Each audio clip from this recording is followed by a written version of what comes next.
Welcome to Modern Health and Nutrition. Please subscribe our channel and press the bell icon for more update. Hey guys, Dr. Devendra Rathore here. Welcome to Modern Health and Nutrition. Today we are talking about hiccups. हिचकियाँ क्यों आती है और कब आती हैं उसके बारे में हम बात करते हैं। ये एक मिथ है कि जब कोई आपको याद कर रहा हो तब आपको हिचकियाँ आती हैं, तो ऐसा बिल्कुल नहीं होता गाइस। और सबसे पहली चीज़, अगर आपको हिचकियाँ बहुत ज़्यादा आती हैं तो it is a pathological condition, मतलब ये एक बीमारी है जिसका हमें ट्रीटमेंट लेना ज़रूरी है, क्योंकि ये लीड करता है वेट लॉस, एग्जॉशन और एंजाइटी की तरफ। तो पहली चीज़, हिचकियाँ होती क्या हैं? तो एक हमारी मसल्स होती, डायफ्राम होती, डोम शेप डायफ्राम बोलते हैं, आपने बहुत लोगों ने नाम सुना होगा डायफ्राम, जो कि चेस्ट और एब्डोमेन को अलग करती है। वहाँ पर इनवॉलंटरी, मतलब बिना किसी की मतलब ज़रूरत पड़े या किसी हम किसी को कॉन्ट्रैक्शन करने के लिए बोल नहीं रहे, इनवॉलंटरी कॉन्ट्रैक्शन होता है जिसकी वजह से आपका वोकल कॉर्ड में एक प्रेशर होता है, जिसकी वजह से हिचकी आती है। और जब भी हिचकी आती है तब एक करके एक साउंड आता है, हिक करके, तो जिसे हम हिकअप्स या फिर हिचकी का नाम देते हैं।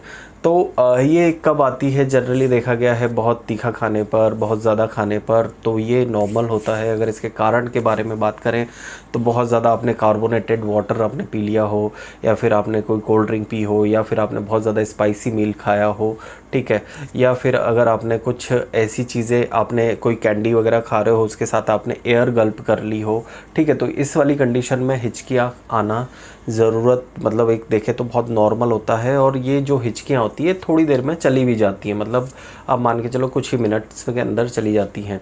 लेकिन कई लोगों में देखा गया है after stroke, after surgery, after neurological disorder और कुछ ईयर से रिलेटेड डिसऑर्डर में हिचकियाँ कंटिन्यूसली कुछ लोगों को घंटों घंटों के लिए आती हैं। और कई बार ये जो नॉर्मल हम फिनोमिना करते हैं, अगर इसके हम जनरल मैनेजमेंट के बारे में बात करें तो देखा गया है कि जनरल मैनेजमेंट में, मतलब अगर आपने कुछ चीज़ ऐसी करी, जैसे मान के चलो पानी पी लिया, या फिर है ना आपने कुछ आइस वाटर पी लिया, आइस मुंह में रख ली, ठीक है, और कुछ आपने लेट गए आप, और कुछ आपने वेगल नर्व को आपने स्टिमुलेट किया, तो आपकी हिचकी अगर बंद होती है तो वेल एंड गुड। लेकिन अगर इन कंडीशंस पर भी आपकी हिचकी बंद नहीं हो रही है तो समथिंग रॉन्ग एंड आपको ट्रीटमेंट की ज़रूरत पड़ सकती है, ठीक है। तो इसके लिए होम्योपैथिक मेडिकेशंस जो कि हम स्टार्ट करते हैं पेशेंट के लिए, जो कि बहुत इजी वे होता है ट्रीट करने का और बहुत ही इफ़ेक्टिव वे होता है। होम्योपैथिक मैनेजमेंट के साथ साथ जनरल मैनेजमेंट भी हम फॉलो करवाते हैं पेशेंट से। सबसे पहली चीज़, हम पेशेंट का डाइट पैटर्न पूछते हैं, क्या आपका डाइट पैटर्न है, क्या आप खाते हैं, क्या कब कब आपको हिचकी या फिर इस तरह के हिकअप्स के एपिसोड्स आते हैं, उसके अकॉर्डिंग हम पूरा ट्रीटमेंट प्लान करते हैं। Next thing, carbonated water. कुछ लोग बताते हैं कि वो फास्ट फूड और जो कोल्ड ड्रिंक पीने के आदी रहते हैं, तो ऑब्वियसली उनकी लाइफ स्टाइल चेंजिंग बहुत ज़्यादा ज़रूरी होती है। ओवरवेट लोगों में भी ये हिचकी की प्रॉब्लम कंप्लेंट्स देखी जा सकती है।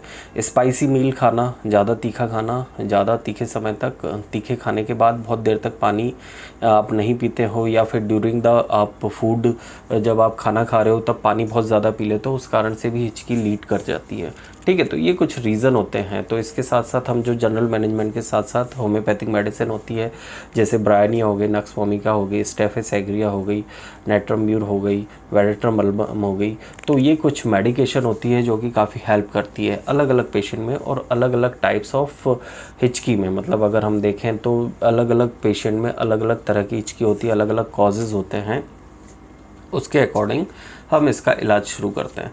तो ये था व्यू हमारा हिचकी पर, हिकअप्स पर। होप सो आपको पसंद आया हो। अगर आपको कोई भी क्वेरी हो आपको हिकअप्स के रिलेटेड, तो आप है ना कमेंट सेक्शन में ज़रूर पूछ सकते हैं, हम आपको आंसर करेंगे। और अगर आपको कंसल्टेशन है तो आप ज़रूर कंसल्ट कर सकते हैं। और चैनल को लाइक करें, शेयर करें, सब्सक्राइब करें video. Thank you so much.